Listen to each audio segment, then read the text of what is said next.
За сайн байцгаана уу? Та бүхэнд энэ өдрийн мэнд. Өнөөдөр бид нар үндсэн хуулийн мөрчлөг болон яг одоо хэвлэл мэдээлэлээр гарч байгаа 99 гишүүдэд болох талаар ярилцах гэж байна. Энэ бүхэн яагаад надтай холбоотой юм гэхээр бол тэр тухайн 99 гишүүн гэдэг маань тэр 99-ийн тоо болон 6 ухааны тэр тоо болох Пифагорын онолын талаар мөн ярилцсан. Үндсэн хуулийн мөрчлөгийн талаар бол бид бол 6 улс төрийн 6 одоо судалгаа гэдэг бичлэгэн дээр би бол дэлгэрэнгүй ярьсан байгаа. Тэгэхээр энэ улс төрийн энэ үндсэн хуулийн мөрчлөг болох нь мөн удахгүй төгөж байна. Энэний талаар ярихад бол анх 2014 оны 4 сарын 14-15 санагдаж байна. Улсын хурлын гишүүн уян гишүүний судалтай жагсаал бий болсон Сүхбаатарын талбай дээр. Яг тухайн мөчид бол 4 сарын 15-нд өөрийнх нь Жинлүүрийн ордон дээр сар хэрцэн 4 сарын 15-нд. Тэгэхээр тухайн 2 өдөр бол жагсаал байсан. Энэ жагсаалаар миний би очиж энэ үндсэн хуулийн мөрчлөгийн талаар тэдэд тайлбарлаж өгөх санал болгосон. Тэрнээс үүдээд тухайн оройн нь одоо инх тайвны гүүрний хажуудлын ресторант бид бүхэн одоо оройн уулзцааж гишүүн уян гишүүн нөхөр нь мөн үндэстэн телевиз одоо ерөнхийлөгч болон захирал нь улсын хурлын гишүүн асан инх тайван ах маань байсан. Тухайн оройны уулзалтанд бол яг энэ тухайн агшинд одоо энэ 2014 оны тэр 4 сарын 23-нд тэр гаргисын одоо байршлын талаар буюу тэр нь яг манай үндсэн хуулийг зохицсон одоо байгалийн хуулийн зохицож байна гэж тайлбарлахаас гадна яг энэ одоо гаргисын байршлыг би тайлбарлаж өгсөн. Түүнээс хэдэн хоногийн дараагаар уян гишүүн маань бусад 75 гишүүн лүгээ албан бичиг явуулсан байдаг. Тэгээд одоо энэ нь бол ерөнхийдөө бол өөрчлөлт тал руугаа, шинжлэх тал руугаа явж байна. Гэвч энэ дээр бол нэг зүйлийг ярих. Энэ үндсэн хуулийн мөрчлөг гэдэг байгаа нь бол яг 2020 онд үг нь орж ирэх юм. 2020 онд үндсэн хуулийн 1992 оны 1 сарын 13 буюу Наран Матар одоо 10 дугаар ордны 22 дугаар градус дээр байдаг. Тэн дээр энэ дэлхийн маань орж ирээд мөрчлөг нь солигдох юм. Одоо бол юу яригдана гэхээр бол энэ дэлхийн мааны биш далайн мааны нөлөөлөлт давхар энд бас орж ирээд байна. Тэр нь бол ямар утгатай гэхлээр бол ер нь бол аливаа хүн төрөхөд тухайн наран далайн вантаа давхцсан юм уу? Далайн ван руу эсвэл одоо 60 градус 180 градусаар ч юм уу? Тийм үү? Градус үүсгээд барилдлага үүсгэсэн махбал тухайн хүн нэг бол маш одоо тийм сүнслэг хүн байдаг.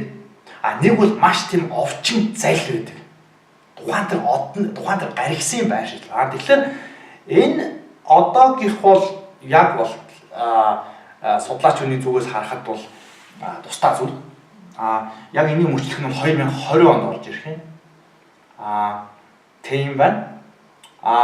Яг ер нь энэ одон оронд сурхаа ер нь ингээд энэ одоо орны нөлөөллийн талаар бол мөн цаашлаа тухайн яг тэр агшинд энэ гаргисын байршлал яг ямар байсан талаар би довч ярив.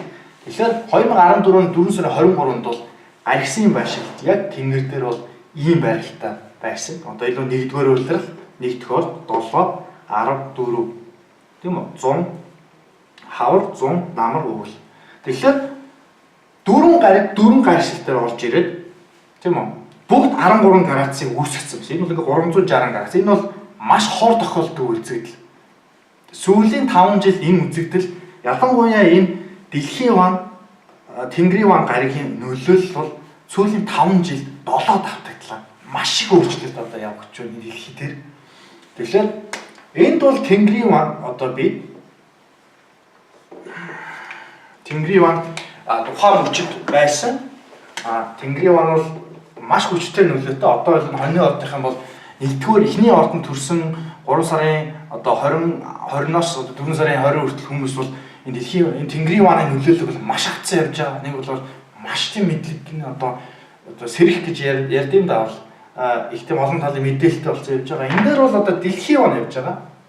Дэлхийн ван энэ хоёр яг 90 градусаар учирснаас гадна хоёулаа 13 дугаар градус, 13 дугаар градус байсан. Мөн яг тухайн цаг мөчид энд бас бархас гарах байсан. Бас 13 дугаар градустай энд ангар гарах байсан. Тэгэхээр эд бүгд 90 градусаар холбогдоод бүгд 13 гэдэг энэ нарийн тоог гаргаж ирсэн байдаг. Тэгэхээр энэ бол хамгийн сүүлд бол 1360-аад оны дундуур санагдж байна. Тэр хамгийн сүүлд тохиолдсон маш хүчтэй тэнгэрийн нөлөөлөл.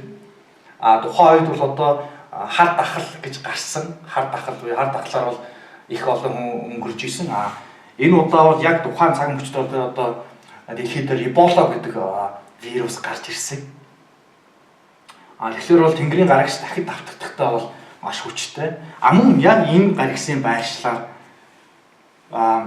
энэ юу яасан? Манай Монгол улсын өөрийнх нь үндсэн хууль зохиогдсон. Үүнийг нь би бол уян гишүүнд түрүү хэллээ гэж ярьлаа. Мөн тэрнээс гадна одоо энэ бүгдийг мөн одон орны талаар одоо холбоос овогтой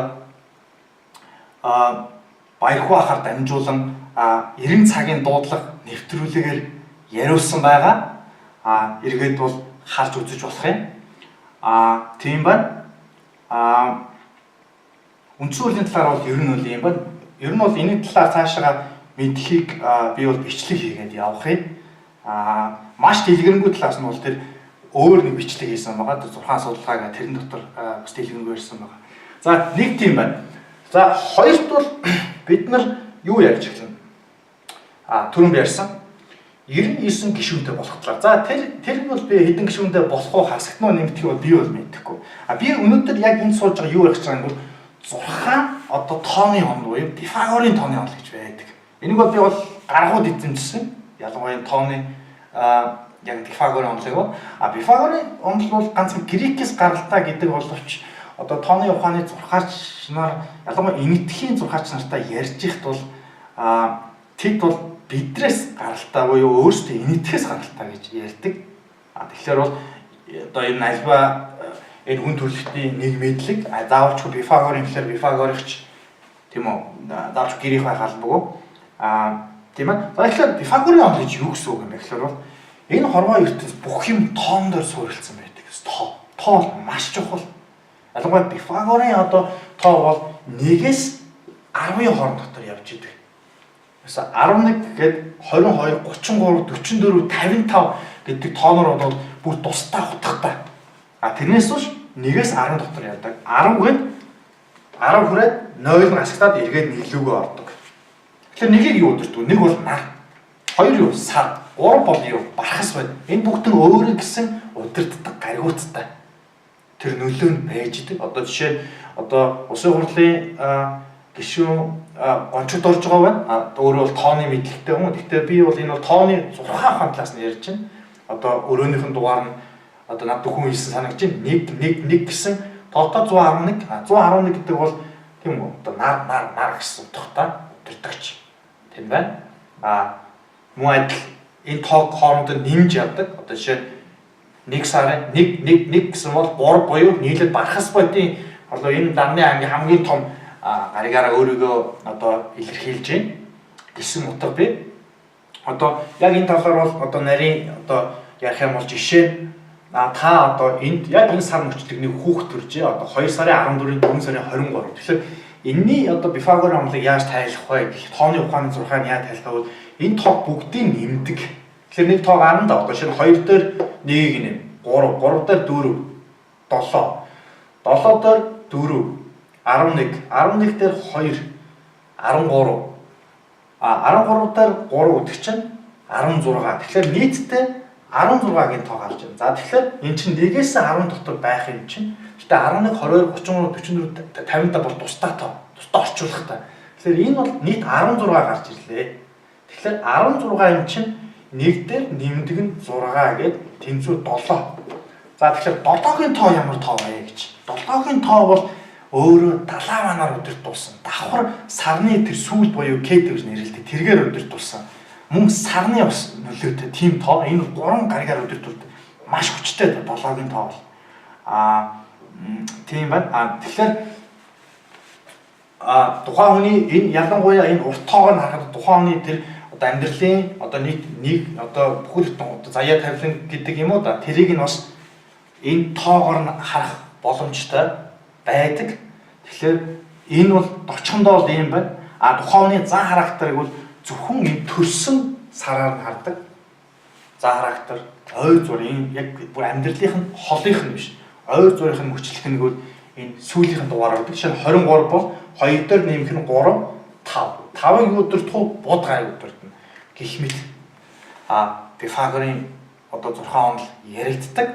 Одоо зарим хүмүүс одоо ярьдаг одоо нэг тоог одоо жишээ нь их давтаж хараад ах юм гэдэг те. Одоо би одоо 22 22 гэдгийг тоо давтаж харагдаад байгаа. Эсвэл одоо өглөө юу гэдэг машинаараа явж байхад одоо замын чинь урд нэг тоо машины дугаарын тоонууд нь чинь харагдчих ч юм уу. Эсвэл байрны одоо тоо харагддаг ч юм уу. Эсвэл одоо юу гэдэг зар сурчлагаа ч юм уу те. Ямар нэгэн тийм тоо давтагдах бол гэхдээ та бол одоо мэдээж өглөө босоод бол гэл одоо те тоо хараад яваад авахгүй шүү дээ. Ямар ингээ машины дээр дугаар хараад ч юм уу. Ингээл тоо хайгаад авахгүй. Тэр дугаар нүдлүү чинь өөрөө орж ирдэг. Өөрөө тийм үү санамсаргүй байх чинь тэр тооноор орж ирэхээс гадна давтагддаг тэр тоонууд нь.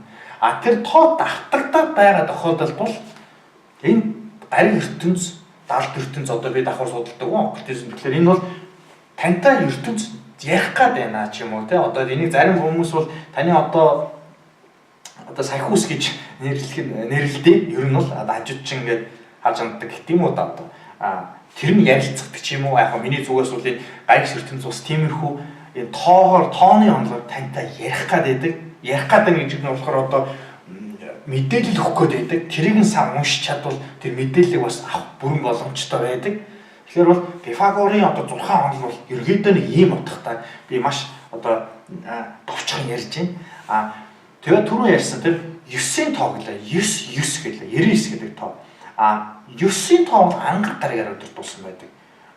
Ангар гаригаар өдөртүүлсэн. Тэгэхээр ангар гариг бол тийм үү? Эхний ордны хүнийг өдөртдөг. Ойлголоо. Би бол ямар хүн энийг ер нь бол ойлголоо хүчтэй юм байна гэдгийг нь бол ойлголоо. Би бол одоо бол тэр би бол одоо орон 6-аас судалдаг хүн. Тэрнээс биш би бол тэр улс төр гэдэг тэр тамийн ертөнцид бол надад бол тийм нэтэр орох бол тэ хүсэл бол алга саналж нь баярлаа. Тэрнээс гадна тэгэхээр энэ Пифагорын онолыг би ярьж байна. Тэгэхээр 9 тоо ангарах тоо. 9 тоо ангарах болохоор ангарах өөрөө тийм юу штэ. Ангарах бол тийм өрсөлдөөний гариг. Өрсөлдөх гээд байдаг хоорондоо. Одоо ялангуяа бид хоньны ордны нийт ордны талаар ангарах гариг их ярьсан да. Ангарах гариг өөрөө өрсөлдөн. Тэгэхээр 99 буюу одоо 9-д 9-ийг нэм 18. 18 гэхэлэр чинь дахиад 1-д 10 дотор багтах болохоор 18 чинь 1-дэр нэмэх нь 8 гээд дахиад 9-ийн дор гарч ирчихэд байгаа. Тэгэхээр энэ чинь өөрөө дотроо тийм үү мөнгөд тийм хоорондоо асалдсан яг одоо манай төр дугаа ах нар шиг улам бүр тэр асалдааныг бий болгох гээд байна. Тэрнээс биш зүгээр нэг өөрийнхөө тийм үү гаригаараа тамгалж үлдээх биш. Бас цаашид энэ одоо тийм үү судалдаг хүний бас нэг залуу судалдаг хүний юу одоо хэлж байгааг бас нэг анхааралтай авах гэж хүсэх байна. Тийм байна. За маш товчхондоо бол ер нь ийм байна. Тэгээд дараагийн хичээлээр бид мөн энэ Пифагорын онолыг бол маш сайн задлж ярина. Энэ бол энэ 6 одоо улс төрийн болон хувь хүний одон орон 6 одоо ертөнцөөс маш хол. Энэ бол бүр тооны буюу энэ бол бүр цаашаа судлах бүр тусдаа тийм өргөн сэдэв. Тийм болохоор би өнөөдөр их товчхон ярьлаа. Ингээд та бүхэн анхаарал хандуулсанд баярлалаа. Дараагийн хичээлээр уулзцгаая. Баярлалаа.